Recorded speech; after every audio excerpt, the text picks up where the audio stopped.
মিঠাই শেষ হয়ে গিয়েছে, আদ্রিতের সাথে সম্পর্ক ওখানেই শেষ।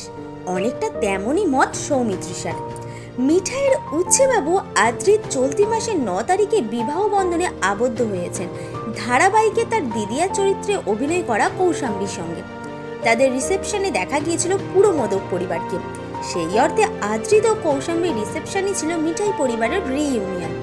কিন্তু উল্লেখযোগ্যভাবে সেখানে অনুপস্থিত ছিলেন খোদ মিঠাই, মানে সৌমিত্রিষা।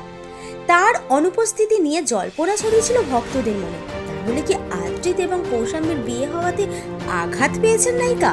তাদের রিল লাইফ কেমিস্ট্রি কি রিয়েল লাইফেও অব্যাহত ছিল? এক কথায় অন্তরালে চলে গিয়েছিলেন মিঠাই।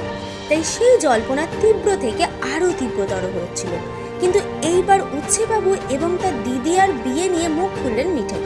জানালেন মিঠাইয়ের শুটিং শেষ হয়ে গিয়েছে, আদ্রিতের সঙ্গে তার ব্যক্তিগত সম্পর্কও সেখানে শেষ হয়ে গিয়েছে। তিনি এখন নতুন কাজ করছেন, সেই দিকেই মনোনিবেশ করে আছেন।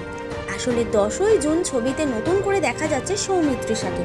তিনি এখন সেই দিকেই সম্পূর্ণ নিজের কাজে ফোকাস করতে চান।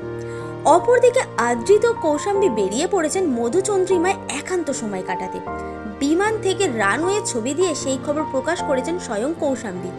যদিও তারা কোথায় গেছেন সেই খবর এখনো অজানা। আইবুড়ো ভাত থেকে বিয়ে, মালা বদল থেকে রিসেপশন, নিজেদের কোনো খবর প্রকাশ করতে চাননি আদ্রিত ও কৌশাম্বী।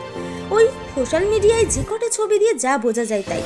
মিডিয়ার কাছে নিজেদের ব্যক্তিগত জীবনের কোনো কথা কখনো বলেননি, এবারও বললেন না। এই ধরনের আরো ভিডিও পেতে এবং এই মুহূর্তের সময়ের সঙ্গে আপডেট থাকতে এখনই সাবস্ক্রাইব করুন টাইমলাইন ক্রিয়েশন।